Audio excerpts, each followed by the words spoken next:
This is a video about the future, about speculative fiction and how the two collide. Predictions, warnings, hopes and dreams, fears and wonderful prospects. Are we living in a science fiction world? And if so, which one? When does the future begin?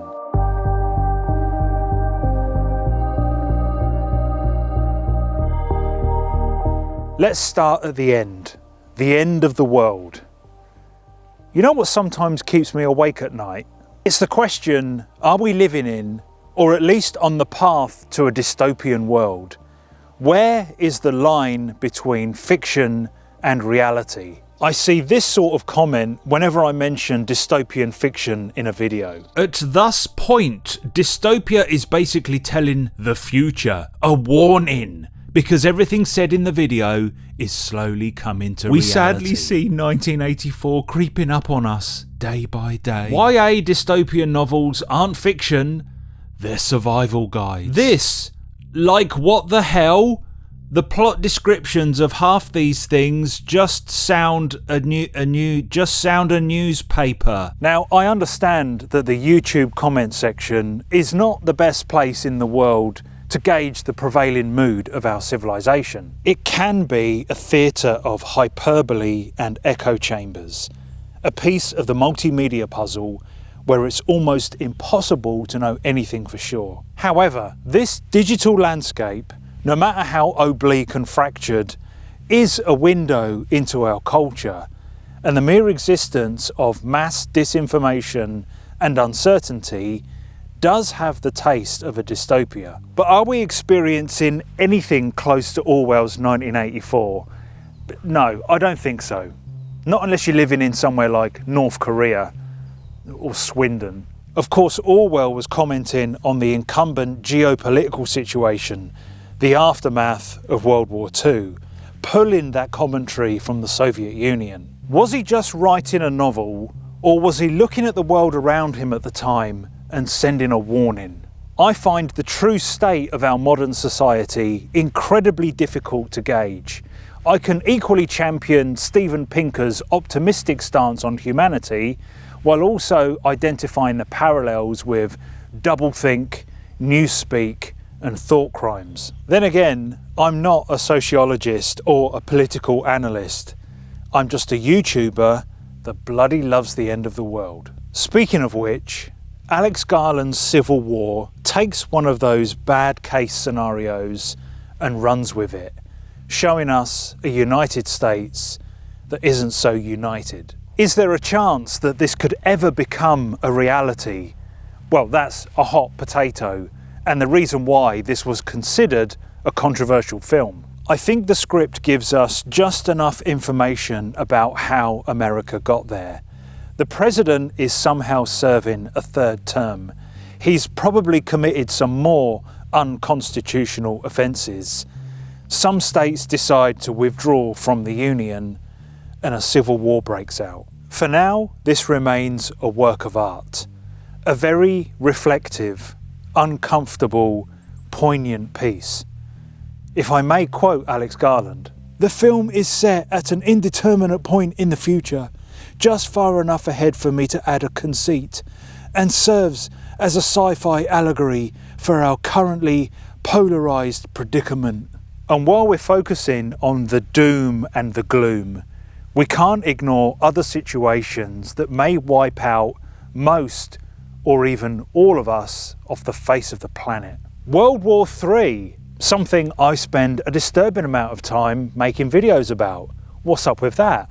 Massive asteroids vaporizing all living things, super volcanoes choking us all, and killer robots rising up and enslaving us. These things are not written as pure fantasy. They are not monsters rising from the deep or an angry God putting us in our place. These are disasters that have either already happened or scenarios that humanity is more than capable of. Apart from the killer robots, of course. I mean, that will never happen.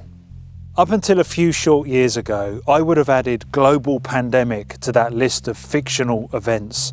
Obviously, the world has suffered many outbreaks of various viruses and diseases, but the average person on the street would never have believed that something like the COVID-19 pandemic could ever have happened. We were living in a science fiction story, locked down in our homes to curb the spread, millions dead, and maps like this.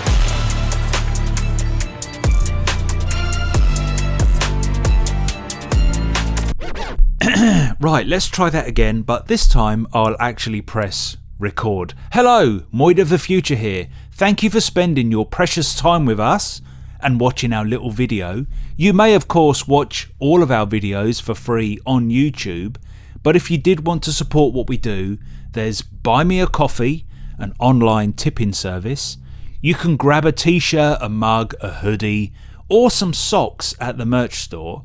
Or best of all, you could hop over to Patreon, where you'll gain access to the podcast, the exclusive Discord server, the greatest read-alongs in the galaxy, and you get to tell your friends and family that you've joined a death cult. Links to all of that in the description or on our YouTube front page thingy. Thank you so much.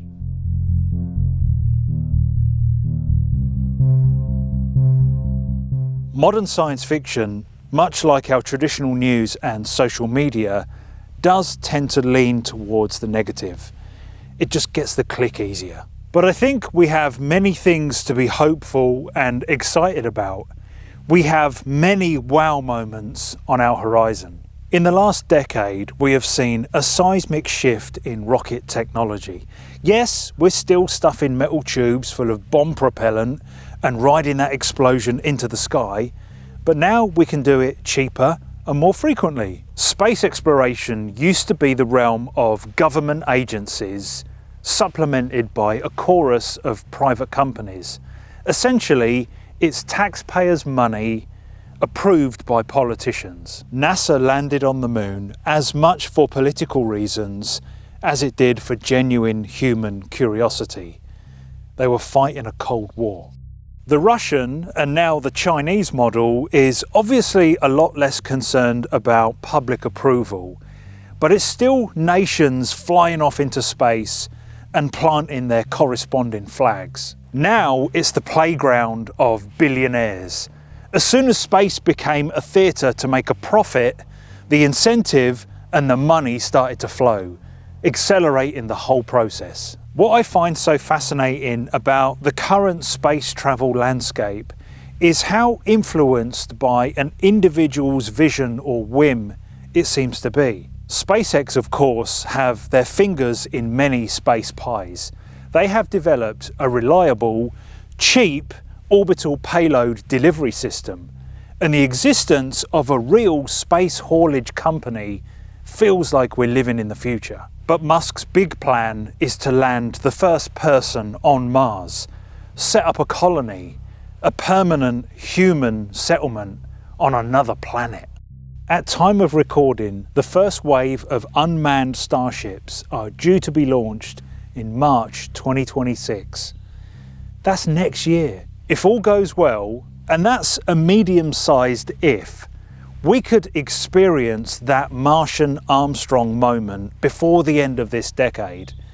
Even if you add another 10 years to that, that's still only just around the corner, easily within my lifetime. Jeffrey Bezos is also playing this game. Blue Origin are a few steps behind SpaceX at the moment, but the budget and the determination to catch up is right there. He doesn't want Mars, he's building a space hotel and an Amazon warehouse on the moon, probably. And that's just the start.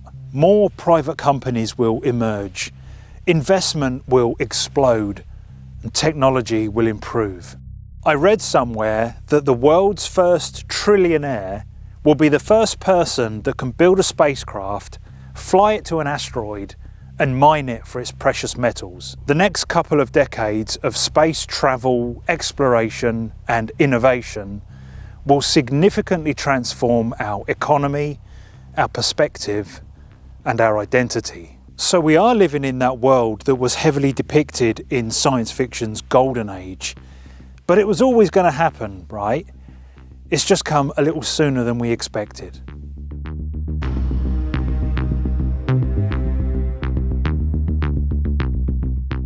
Let me repeat the title of the video.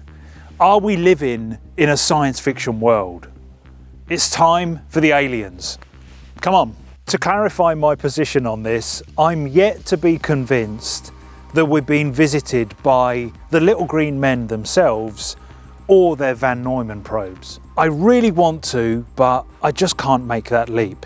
But take a look at something like Close Encounters of the Third Kind, and the shenanigans of the last 10 years or so does tessellate rather snugly. If the governments of the world are gearing up to reveal our true place in the universe, meaning we're not alone, this is kind of what it would look like. The Pentagon would reveal that they are spending real money investigating UFOs, and they would change the name of UFOs to UAPs so it didn't sound quite so ridiculous. Official data, videos, military radar tracks, testimonies from eyewitnesses would be released to the public. Congressional hearings would take place. The public would get used to the idea of aliens, and then what? An official announcement and science fiction becomes the news. Or maybe we're being fed a smokescreen, a nonsense notion that these craft, these drones, are extraterrestrial, when in fact it's just us, the technological surprise. This is, well, maybe not as fascinating as aliens, but still pretty amazing, when cutting edge technology is so far above what the public could ever dream. I think this is a very real possibility. As we speed up as a species, there's a chance that we could experience these great leaps in innovation and invention. And after all, isn't every scientist in every lab in the world trying to push the boundaries of what we know and what we can do? The big breakthroughs will happen. The further we go into the future, the steeper that Moore's Law curve will get. What we possess will feel like science fiction.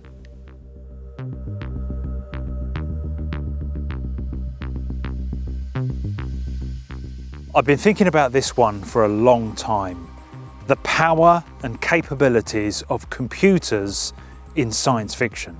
I think it's fair to say that unless the story is detached from future technology completely, the author or the screenwriter has to make a decision regarding the impact of processing power. If science fiction was trying to accurately predict the future, rather than just entertain or mentally stimulate us, it would all very soon hit a wall of digital enlightenment. There are exceptions, of course, but most of the stuff that I've read and watched has had to throttle back on the ones and the zeros, and I accept that as a necessary part of the world building. It's just not fun consuming fiction where all the conflict, all the limits we live within, all the goals we would love to reach can be easily solved by a massively intelligent robot. Some call it the technological singularity, and maybe that's the moment when quantum computers fuse with artificial intelligence, feeding off each other and reinventing itself in the blink of an eye, escaping out of the box and leaving us holding our joysticks. We are living in a world that is actively trying to make these two components a reality. It's not a matter of if, but when. I'm optimistic that this revolution can uplift every corner of our civilization. It's my naive utopian dream, with a dark twist. I think of the next 50 years as this two-headed snake with equal power to deliver disaster and phenomenal success. Yeah, so one head is like evil and one is a force for good. It's not a very good analogy, I know. This will swing this way and that on the path to the singularity, meandering like a two-headed snake. If we get there together, we can have it all. Post-scarcity sex robots and free cocktails. And then we can build the best space telescope and rockets and go and meet our alien cousins.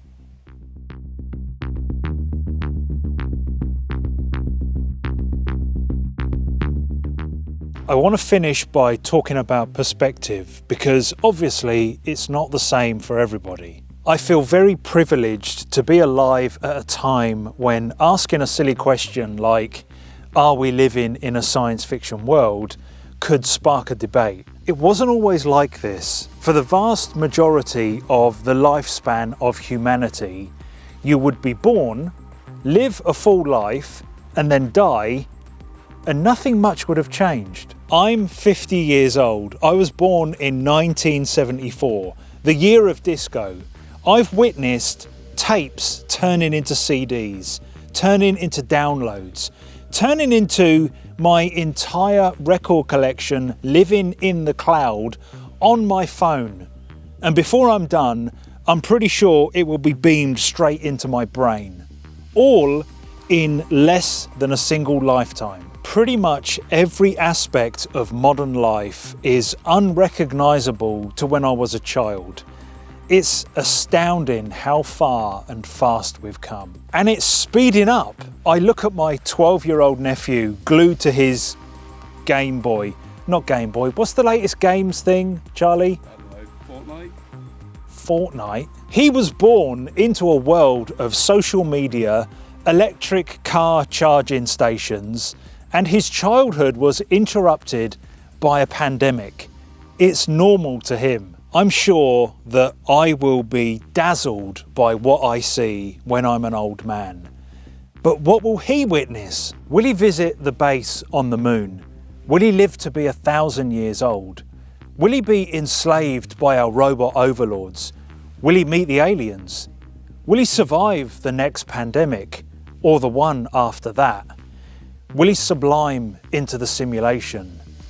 And what the hell will be considered science fiction when he gets there?